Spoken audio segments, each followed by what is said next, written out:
Hey, how's it going, you guys?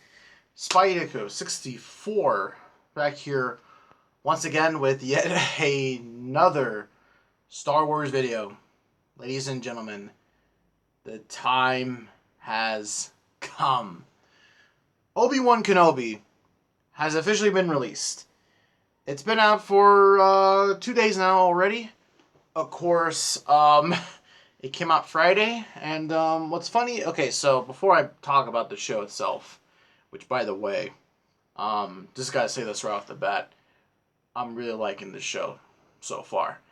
Anyways, though, so funny thing was that the day Obi-Wan Kenobi comes out, um, I have to go to freaking grad night, which don't know what that is basically. Or why wouldn't you know? Or I don't know. Maybe some of the audience hasn't graduated yet. But yes, I have officially graduated. So yeah, and anyone else who's part of the class of 2022, um, good on you. Good on you. You did it. You graduated. But yeah. But anyways, um, it was though I went to. But anyways, though my school went to Six Flags.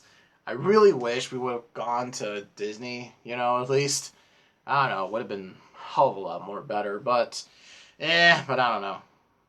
But anyways, went to Six Flags. What's funny is that they said that the episode was gonna come out at 9, which is Pacific time. But what's funny is that oh shoot, man, now it's coming out early. So what I had to do was go off by myself in a little area and basically watch the episode for at least an hour or so. And yeah, pretty much worked it. Then I had to go around the park and look for my friends, and only found them around the last few hours. So yeah, that was interesting. But I was able to watch Obi-Wan Kenobi, and I'm pretty sure I'm gonna rewatch it again. Probably I want to rewatch it probably Monday or so, or I don't know. I'll rewatch it sometime again just so I can. I don't know, not I don't know because I feel like maybe I've missed some stuff, but I've already seen the Easter egg videos and all that sort of stuff. But anyways, though, 2 episodes have premiere of Obi-Wan Kenobi, and I overall gotta say I really am liking the show a lot. From just the beginning of episode 1, which was a recap of the prequel trilogy, Anakin and Obi-Wan's story just was great, man. And also I'm like I said, we're living in an age where the prequels really are getting the treatment they deserve. Just I love it. I absolutely love it, and I know a lot of people are gonna say Disney is now trying to do prequel nostalgia bait or whatever you want to call it. I mean, maybe so. I mean, but I don't really care. I just don't care. I'm just loving for the fact that the prequels are finally getting their dues, and it's absolutely great. It's great, and yeah, and everything else about the episodes were just great. The first episode was, a bit slow, but I don't care. I don't care. I don't really care. I'll be damn honest when I say this, but I really like it when when these shows start off really slow. So yeah. So to talk about the episode in general, episode 1, by the way, there's spoilers. So in episode 1, we see that the Inquisitors, who are these Jedi hunters that were first introduced in the Rebels cartoon series, in this particular point of time, they're looking for a Jedi on Tatooine. But one of the Inquisitors that we meet, and this is a new Inquisitor, we are reintroduced, or for some of the audience, they have now foreseen the Grand Inquisitor, who, of course, showed up in the cartoon. Of course, his design is debatable. I don't really understand why it looks like that, but we're not here to talk about that. There's also the fifth brother, who also appeared in Rebels as well. And then there's the new character, Reva, who also has some of her own personal goals in mind. And basically, throughout the rest of the episode, we see Obi-Wan's life on Tatooine. We see he's now like a little butcher.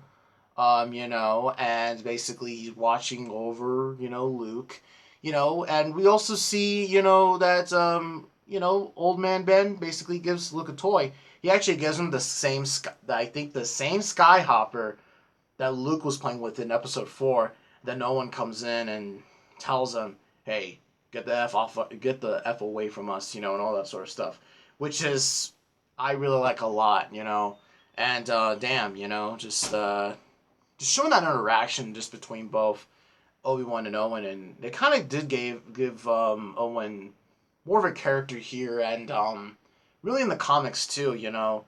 He's not perceived as really. They're trying to make him more than just an obstacle that Luke needed to overcome before his grand adventure in the New Hope. Owen does care for Luke and all that sort of stuff, and so basically by the end, and basically, and also in the first episode, we're introduced to a young Princess Leia. I was surprised completely by that. So we're introduced to a young Princess Leia. We also see her mother, which I forget her name, but we're also reintroduced to Bail Organa, who is once again played by Jimmy Smiths, or I forget the actor's name, but the guy from episodes 2 and 3 came back to play Bail Organa. And we're introduced once again to Leia. We see, I really like the young actress. I think they picked a really good one to play Leia. I really liked it, we also see C-3PO is also there for a little bit. I was like, "Hi, C-3PO," and all that sort of stuff while watching it. But to kind of get onto the main plot, or to get onto the main plot in hands, Reva, out of all of the Inquisitors, is the one, and here's the one thing that I will say, one of the few criticisms I will say about the show so far, is the third sister, Reva. And that is, she does feel a bit annoying, but that's intentional, because the other Inquisitors don't like her at all. And, it really is setting up this conflict between the Inquisitors and also between, Hell, basically all these other Inquisitors and basically Reva himself. And hell, the Inquisitors feel a lot more interesting in this freaking show than they did in Rebels. So, wow, that's one thing that I gotta give the show really props for. So what happens is that Reva really wants to capture Kenobi so she can gain the favor of Lord Vader, which, try as she might. Of course, we know that she's not really gonna accomplish much because she's just a Jedi hunter. The Grand Inquisitor is supposed to be, okay, well, the Grand Inquisitor is almost there to Vader, and honestly, here's also something else that really is also kind of fun to point out too, but if Vader would have died at this point in time, then the Grand Inquisitor probably would have been the Emperor's new apprentice, just saying. But anyways, though, Reva hires some bounty hunters, or some people to capture Princess Leia to draw Obi-Wan out of hiding, and it's only up to Bail Organa to tell Kenobi, come on, get off your ass, man, come on, you gotta be that Obi-Wan Kenobi from the Clone Wars, and from the first few Star Wars episodes. And one thing that I also like seeing is really a broken down Obi-Wan, and this is something that I know maybe some people may not accept, but to be fair, Obi-Wan has every reason to be broken and depressed. Unlike Luke, okay? Yeah, okay, just fuck The Last Jedi, I swear. But anyways, though, Obi-Wan has a reason to be depressed, okay? I'm just saying that. And hell, of course, by the end, he digs up those old lightsaber, and he has to leave the planet to, of course, go to the next planet, which is Daiyu. That's the next scene we're going to. And also, I will talk about the second episode real quick because it's kind of straightforward. It's Obi-Wan basically just trying to Obi-Wan finds Leia. He gets some help from the guy who plays that one Eternal. I forget his name. I don't know. Yeah, okay, yeah, it was all right, I guess. But basically, though, one thing I really wanted to point out is also we see a freaking a clone trooper veteran, a homeless one, played by Tamara Morrison. And it's also pretty crazy to also point this out too, but there was also an Order 66 scene. So yeah, they brought back Tamara Morrison again to the realm of Star Wars, so that's great to see. Which also, before I kind of do move on, move on again, I do kind of want to just mention, I guess, the controversy surrounding the Order 66 thing, because there is some controversy due to the enlightenment of, or due to the recent events in Texas, which, of course, it's a horrible tragedy, and all that sort of stuff. Just trying to pick my words here right, but I mean, I do understand as to how that scene can be maybe unsettling for some, but I didn't really see it as coming as often. So I'm just really just pointing that out there for some people that yes, there is a scene where the clone troopers try to kill some children, and if you really don't like that, then just please just I mean, you better to skip that part, I guess you can say. But I mean, it's I don't know, but it's just hard to talk about. But I just wanted to mention that. I'm not here to just basically say, oh, people who thought it was too much are pussies. Yeah, unlike Ryan Cannell, swear to God. But anyways, so yeah, and throughout the second episode, of course, I mean, I thought the first episode was a bit better, but I like the second one a lot too, especially at the end, and there's a lot of questions too. Number one, how the hell does Reva know that Vader is Anakin? Because here's the thing: if Vader knows about his alternative life as Anakin Skywalker, you're dead. You're dead. No one can see Vader without his helmet off. You see, so this is really gonna be interesting, and it's really gonna set up Reva's, I think, downfall, or really her fate, I think, has really been sealed.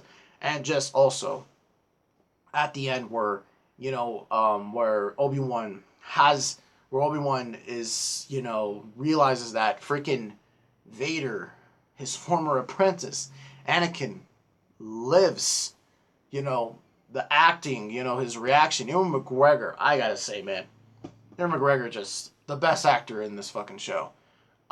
Just absolutely amazing. The look in his eyes, Anakin. Then we get to see Vader in the bacta tank. It's just, oh my god, damn! This show has really, really, really. This has to be the greatest start to a Star Wars show. So to a Star Wars show I've seen. This beats out The Mandalorian. You know, Mando Season 2. Definitely the first few Clone Wars episodes from Season 7. Definitely Bad Batch. Definitely Book of Boba Fett. This beats it out. And I really hope that this show continues to keep kicking ass. I have big hypes for the show. We might encounter a dull episode here, but I'm really hopeful to see what Ewan McGregor and, Hayden Christensen, because we know he's going to be Vader. He's probably going to be maybe in the next episode. We don't know. Though we do know one thing for sure is that I really hope Deborah Chow and everyone who worked on this project are going to kick ass. I really like the show so far. I would definitely give the show a chance. Regardless of what people might say, regardless of what you think, I just give it a chance. I would give it a chance. So, thank you so much for watching this video. Tell me in the comments below what you thought of the episode, and I will see you next week. See you all later.